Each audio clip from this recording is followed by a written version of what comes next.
Hello everyone.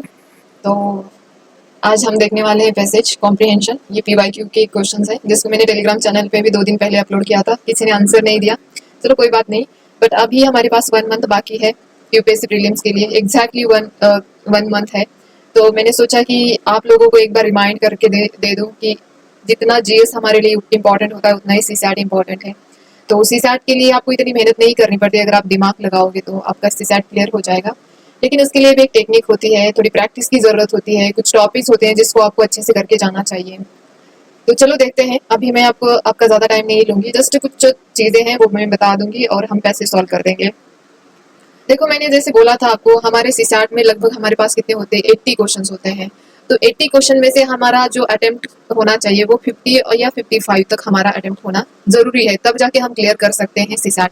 तो इसका मतलब ये नहीं है कि आप ज़बरदस्ती सॉल्व करो, लेकिन आपको इतना आना चाहिए। ये चाहे वो आप टेक्निक लगाओ, कुछ भी करो, लेकिन ये इतना आपका अटेम्प्ट होना चाहिए, तब जाके आपका सीसैट क्लियर होता है। तो इसको सॉल्व करने का एक तरीका होता है। काफ़ी लोग मेहनत तो करते हैं, लेकिन एक्चुअल पेपर में जाके घबराते हैं। घबराने की वजह से पूरा गड़बड़ हो जाता है। देखो, पैनिक नहीं होना है। वैसे तो हमें अटेम्प्ट करना ही है, तो क्यों पैनिक होना है? पैनिक बिल्कुल नहीं होना चाहिए। आप काफ़ी लोग देखते हो वहाँ पे, काफ़ी लोग कुछ भी अलग-अलग लोग होते हैं, अलग-अलग तरीके के उनके ढंग भी होते हैं, अलग-अलग तरीके से वो कर रहे होते हैं। तो उनकी तरफ आपको बिल्कुल ध्यान नहीं देना है। आपने जो टेक्निक फॉलो की है पूरे साल में, उसी को आपको फॉलो करके पेपर में अप्लाई करना है। तो चलो मैं बताती हूँ। आपको बस मेरी एक बात याद रखना, जहाँ पे आप डर जाते हो ना, वहाँ पे आप हार जाते हो। बिल्कुल डरना नहीं है। तो डर तो पहले बाहर ही रख के जाना, आपके घर पे ही छोड़ के चले जाना डर। आप एग्जाम हॉल में जाओगे, बिंदास जाके देना है वहाँ पे, बिल्कुल कॉन्फिडेंटली। चाहे आता हो नहीं आता हो कुछ भी हो, लेकिन अच्छे से दिमाग खोल के अपना पेपर सॉल्व करना है। तो देखो, यहाँ पे मैंने बोला था आपको 80 क्वेश्चंस होते हैं, 50 या 55 तक आपका अटेम्प्ट होना चाहिए। क्वेश्चन अटेम्प्ट करने हैं आपको, उससे उससे कम नहीं करना है। और देखो, और एक टेक्निक होती है पेपर सॉल्व करते टाइम पे, आपको क्लिपिंग टेक्निक बोलते हैं इसको। जो आपको इजी इजी लगते हैं, ऐसे 35 या 40 तक क्वेश्चंस आप ढूंढ सकते हो। पहले राउंड में 30 हो या 30 हो या 35 तक, जो जितने भी हो उतने क्वेश्चन ढूंढो, आसान आसान, जो आपको लगता है कि मुझे 100% आते हैं। तो वैसे क्वेश्चन को टिक करते जाओ। पहले वो क्वेश्चन सॉल्व करो, बाद में क्या करना है आपको, सेकंड इसमें आपको जाना है। जिस तरह से यूपीएससी ने पेपर फ्रेम करा है ना, चाहे पहले वो 2 पेज आरसी के दिए हुए, कॉम्प्रिहेंशन के देते हैं, उसके बाद थोड़ा रीजनिंग प्लस मैथ के क्वेश्चन मिक्स होते हैं, फिर कॉम्प्रिहेंशन के क्वेश्चन होते हैं, फिर मैथ रीजनिंग, इस तरह से चलता रहता है। तो आपको बिल्कुल उसी तरह में से सॉल्व करना है, ताकि आपका ब्रेन जो है वो टायर्ड ना हो। नेक्स्ट है इसमें, मैंने पहले तो बोला आपको डरना बिल्कुल नहीं है, पेपर देख के भी बिल्कुल डरना नहीं है। और जहां पे आपको लग रहा है कि अजम्पशन के क्वेश्चन मेरे गलत हो सकते, तो ऐसे क्वेश्चन को आप छोड़ दो, तो भी कोई प्रॉब्लम नहीं है। ऐसा जरूरी नहीं है कि कॉम्प्रिहेंशन के सारे क्वेश्चन आपको सॉल्व करने ही करने हैं, बिल्कुल ऐसा कुछ नहीं है। तो ये टेक्निक बिल्कुल फॉलो करना। अभी प्रैक्टिस करो डेली, या एक दिन छोड़ के अल्टरनेटिव डेज पे भी आप प्रैक्टिस कर लो 2 घंटे दोपहर के, ताकि आपका ब्रेन उसी डायरेक्शन में काम करे। तो चलो देखते हैं पैसेज। ये तो मैंने पहले बोला आपको, पैसेज जब सॉल्व करते हो तो आपको देखना चाहिए कि वो पैसेज कितना इजी होता है। कभी कभी इजी क्वेश्चन होते हैं, लेकिन हम देखते नहीं है।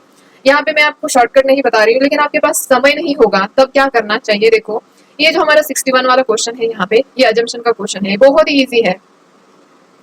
यहाँ पे देखो, ये जनरल स्टेटमेंट है। इसमें आपको लगता है कि modern democracy rely on the market forces to enable them to be welfare states.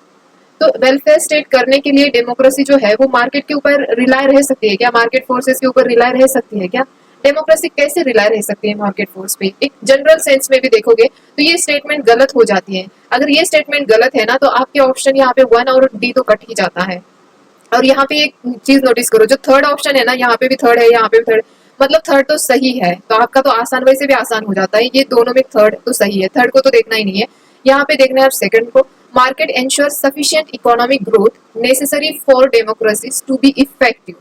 Effective होने के लिए, डेमोक्रेसी को इफेक्टिव होने के लिए क्या मार्केट ही एंश्योर करता है कि जो इकोनॉमी की ग्रोथ है वो सफिशिएंट है या नहीं है? ये मार्केट डिसाइड करता है क्या? नहीं। तो यहाँ पे भी ये स्टेटमेंट गलत हो जाता है, क्योंकि यहाँ पे इफेक्टिव वर्ड्स ऑलरेडी मेंशन कर रखा है, यहाँ पे नेसेसरी वर्ड मेंशन कर रखा है। तो इससे भी आपका ये वैसे भी हट जाना चाहिए था, ये आपका ऑप्शन। तो देखो, सीधा आंसर बी आ जाता है यहाँ पे। और ये यूपीएससी की एक्चुअल की ने भी ये आंसर बी ही दिया है। तो इतना आसान क्वेश्चन था, मतलब आपको पैसेज पढ़ने की भी जरूरत नहीं थी, यहाँ पे सॉल्व कर सकते थे। लेकिन ये तब आपके अंदर ये कॉमन सेंस डेवलप होता है जब आप प्रैक्टिस ज्यादा करते हो। बिना प्रैक्टिस के इस तरह से करोगे ना, गलत क्वेश्चन हो जाते हैं। प्रैक्टिस करना बहुत जरूरी है। प्रैक्टिस करते रहो। अभी 1 मंथ है, डेली आप प्रैक्टिस करो। आपके पास जितने भी पीवाईक्यू है उतने आप सॉल्व करते रहिए, सॉल्व करते रहिए, ठीक है। और यहाँ पे देखो, यहाँ पे बोला कि best reflect the central idea, मतलब इसकी मेन कर्व क्या है पूछा गया है, पैसेज का कर्व क्या है। अजम्पशन तो पता है ना आपको, अजम्पशन का मीनिंग, और ये सेंट्रल आइडिया कर्व्स जो होते हैं कोरोलरी होता है, पूछा जाता है। फिर यहाँ पे आपको क्रिटिकली एनालिसिस भी बोला जाता है, तो उसकी आपको मीनिंग पता होना जरूरी है। तो यहाँ पे देखो, आप देखते हैं यहाँ पे जो सेंट्रल आइडिया है, इसका पैसेज भी देखेंगे, इसका पैसेज देखेंगे तब हमें आंसर समझ में आएगा, लेकिन ये इसका पहले सॉल्व करते हैं। यहाँ पे देखो बोला गया है कि school curriculum is not compatible with expectation of children and parents. ये कैसे पता चलेगा? जब आप स्कूल में जाते हो, स्कूल की प्रोग्रेस देखते हो, तभी तो होता है, ऐसे कैसे हो सकता है? तो इस तरह से ये तो गलत ही हो जाता है। मान लीजिए emphasis on academic achievements that give time for development of personality and skill.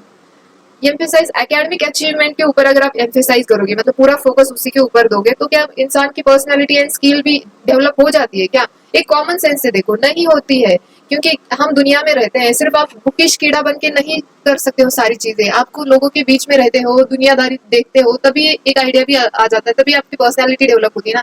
किस वजह से लोग बोलते हैं कि आपको स्पोर्ट खेलना चाहिए, अदर एक्टिविटीज में भाग लेना चाहिए, ताकि आपकी पर्सनैलिटी डेवलप हो। सिर्फ एकेडमिक अचीवमेंट से ही आपकी पर्सनैलिटी और आपके पास स्किल आ जाएगी ऐसा जरूर नहीं होता, वरना प्रैक्टिकल नहीं होते ना, प्रैक्टिकल क्यों रखते हैं?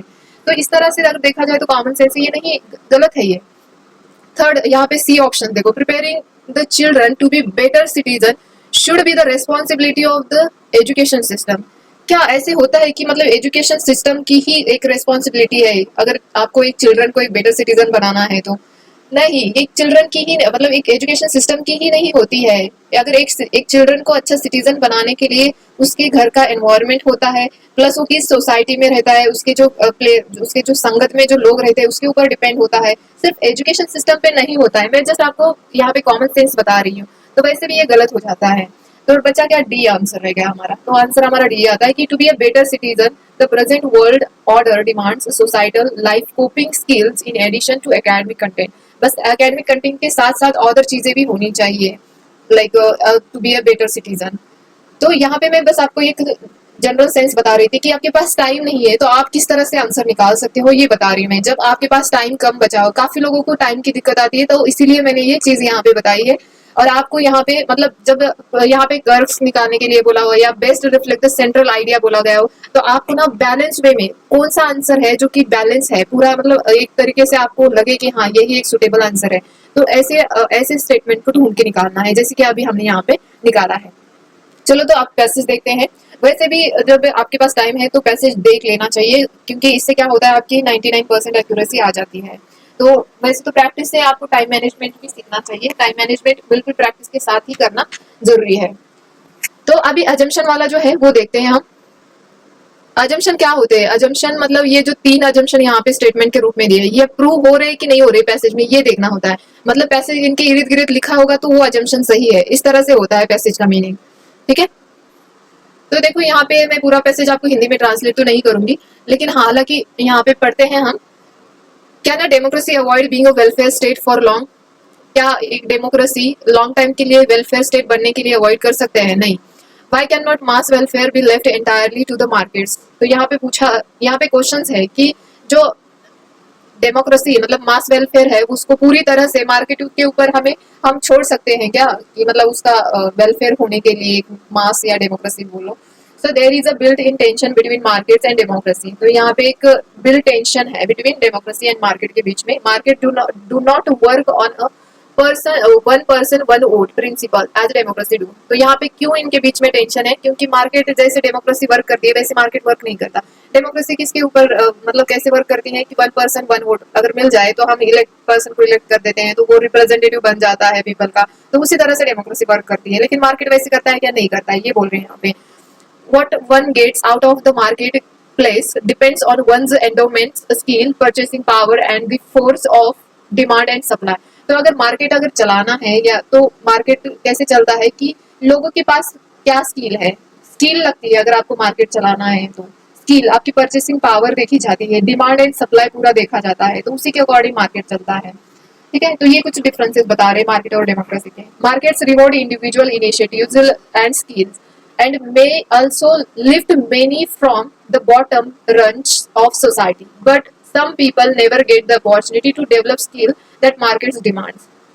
तो मार्केट में क्या होता है कि जिन लोगों के पास स्किल होती है उनको अपॉर्चुनिटी दी जाती है, और मतलब चाहे वो बॉटम से भी हो, अगर उनके पास स्किल है तो उनको वो अपॉर्चुनिटी देते हैं, जिनके पास नहीं है उनको नहीं देते हैं।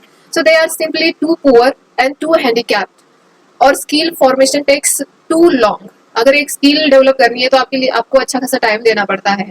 तो इसी वजह से सिंपली वो बोल रहे हैं कि वो पुअर एंड हैंडीकैप्ड है। So by creating job market में be able to help even unskilled people, but capitalism has always witness bursts of unemployment.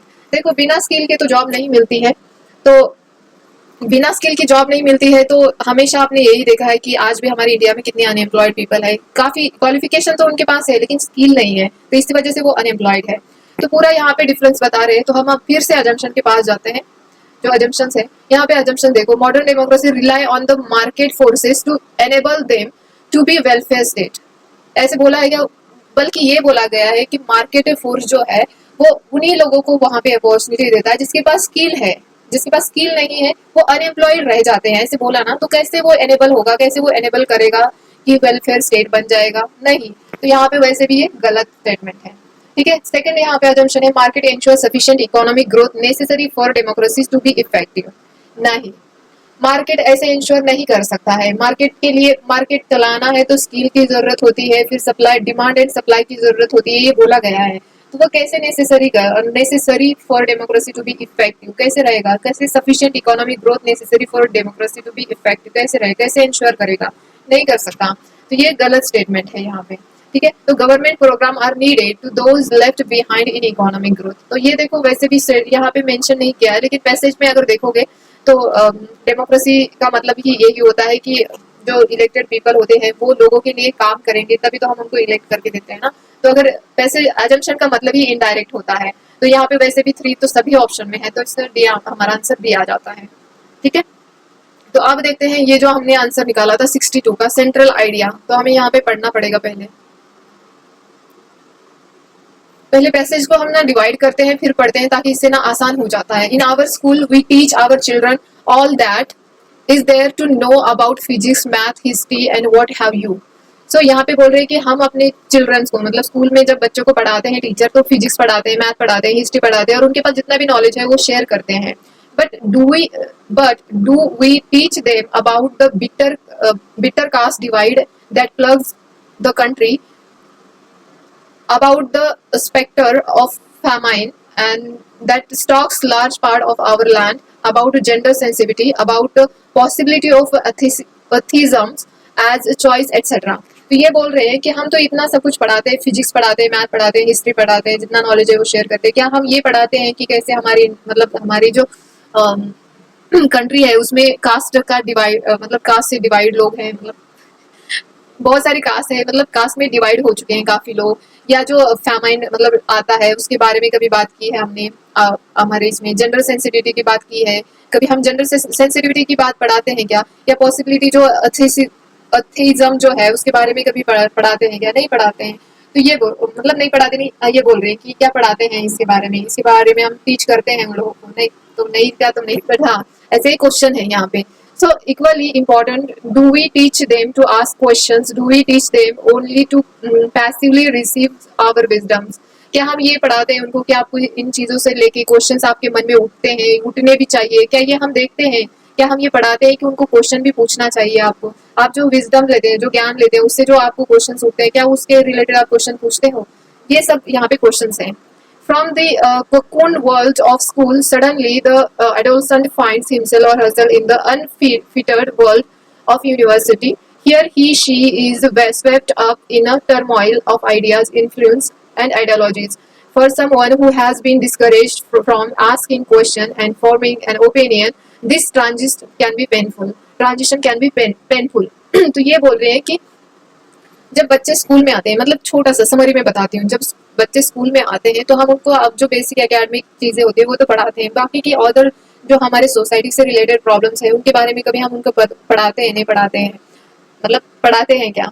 तो ये पूछ रहे हैं क्या उनको कभी ऐसे, मतलब उनके पास जो नॉलेज है उसी के अकॉर्डिंग कभी कोई क्वेश्चन उठा है तो वो क्वेश्चन पूछते हैं क्या? नहीं पूछते हैं। कि वो अपनी ही दुनिया में रहते हैं, अपने ही मतलब तो मतलब कैसे भी एक आइडियोलॉजी, अगर आप आजकल तो इंस्टाग्राम है, बहुत सारी चीजें, फेसबुक है, वहां से भी किसी ने कोई आइडिया शेयर की तो वो जल्दी इन्फ्लुएंस हो जाते हैं, लेकिन उनके खुद की कोई आइडियोलॉजी डेवलप नहीं हो पाती है या नहीं हो पाती है, ये भी तो देखना होता है ना। बस मतलब आपको पैसेज से स्टिक रहना है, पैसेज को समझ लेना है कि पैसेज में कहना क्या चाह रहा है। तो ये जो ट्रांजिशन है ये पेनफुल है, ऐसे बता रहे हैं, क्योंकि अभी हमें यहाँ पे कर्व से जो हमारे ऑप्शंस है उनको देखना है। देखो फर्स्ट ऑप्शन यहाँ पे बोला गया है, मैं थोड़ा पेन चेंज कर लेती हूँ। हाँ, फर्स्ट ऑप्शन यहाँ पे बोला गया है कि school curriculum is not compatible with expectation of children and parents. Parents और चिल्ड्रन की एक्सपेक्टेशन की बात नहीं कर रहे हैं पूरे पैसेज में, ठीक है, तो इसलिए ये गलत हो गया। Emphasis on academic achievement does give time for development of personality and skill. Academic achievement की भी बात नहीं कर रहे हैं वो, ठीक है, वो तो टीचिंग और नॉलेज की बात चल रही है, मतलब कि बच्चे की विजडम की बात करी जा रही है। तो ये भी हमारा ऑप्शन नहीं बनता है। सी में देखो, preparing the children to be better citizen should be the responsibility of the education system. नहीं, एजुकेशन सिस्टम की ही रिस्पॉन्सिबिलिटी है, ऐसे नहीं बोल रहे हैं, तो ये भी गलत ही हो गया। और यहाँ पे सही आंसर जाता है D, to be a better citizen the present world order demand societal and life coping skill in addition to academic content. देखो, जो एकेडमिक कंटेंट के साथ ही साथ चिल्ड्रन को ये भी पता होना चाहिए कि अपनी सोसाइटी में क्या चल रहा है। अगर कोई इश्यू है, जैसे कि जेंडर सेंसिटिविटी की बात की है, तो ये बच्चों को पता होना चाहिए कि जेंडर सेंसिटिविटी क्या होती है, अगर फैमाइन आ रहा है तो क्या है एक्चुअली, उसके बारे में बच्चों को पता होना चाहिए, तभी तो वो अपनी लाइफ स्कोपिंग स्किल्स को अचीव कर सकते हैं। मतलब उनके पास स्किल भी आ सकती है, सोचने समझने की उनकी क्षमता, उनकी कैपेबिलिटी उतनी हो जाती है कि क्या सही है क्या गलत है, ये भी वो सोच सकते हैं। वो अगर कुछ गलत हो रहा है तो उसके ऊपर आवाज उठा सकते हैं, क्वेश्चन पूछ सकते हैं। जो तो ये सब चीजें तब आती है जब हम बच्चों को ये सब चीजों से रिलेटेड रखते हैं, सिर्फ एकेडमिक वो। और पेरेंट्स भी तो देखो ना कि अगर किसी बच्चे को अच्छे मार्क्स आए तो उनको लगता है कि हमारा बच्चा तो बहुत ही होशियार है, हमारा बच्चा बहुत ही टैलेंटेड है, इतने मार्क्स लेके आए, उसी पे खुश हो जाते हैं। लेकिन अदर चीजें, उसकी वेलबींग के लिए जो अदर चीजें लगती है, क्या वो मिल रही है, वो क्या उसकी वो मतलब जो एक पर्सनैलिटी डेवलप होनी चाहिए वो हो रही है नहीं हो रही है, तो उसके ऊपर भी फोकस करना चाहिए। बस आंसर इतना ही है यहाँ पे डी। तो मैंने आपको दोनों तरीके से बताए हैं। बस मैंने जो पहला तरीका आपको बताया था आंसर निकालने का, वो जब आपके पास टाइम बचा नहीं है, बस लास्ट के 10 मिनट बचे या लास्ट के 5 मिनट बनिए बचे हैं और आपको अटेम्प्ट करने हैं क्वेश्चंस, तब जाके वो टेक्निक आप अप्लाई करना, वरना तो आप पैसेज पढ़े बिना क्वेश्चन मत सॉल्व करना, ठीक है, आंसर टिक मत करना पैसेज पढ़े बिना। तो इतना ही बताना था। और प्लीज अभी से प्रैक्टिस करते रहो, एक दिन में कुछ नहीं होता है, आप प्रैक्टिस करोगे तो आपका कॉन्फिडेंस भी बढ़ेगा। तो आज के लिए इतना ही। और यूट्यूब पोस्ट में जो भी क्वेश्चन पूछती हूँ या टेलीग्राम पे मैं जो भी क्वेश्चन अपलोड कर रही हूँ वो PYQ के क्वेश्चंस है, और इसीलिए अपलोड कर रही हूँ मैं कि आपका माइंड सेट जो है वैसे बने, आपको वो लैंग्वेज समझ में आए कि यूपीएससी की लैंग्वेज क्या है, ठीक है, इसीलिए मैं ये क्वेश्चन अपलोड कर रही हूँ। तो आप क्वेश्चन सिर्फ आंसर के लिए मत टिक करना, बट आपकी पूरा क्वेश्चन पढ़ते रहिए ताकि आपकी वो माइंड सेट वैसे बने यूपीएससी की लैंग्वेज की तरह, ठीक है। तो इसलिए मैं क्वेश्चन अपलोड कर रही हूँ, और प्लीज लाइक करें और जो भी आपके दोस्त हैं उनके साथ शेयर करें ताकि उनका भी भला हो। तो आज के लिए इतना ही, धन्यवाद।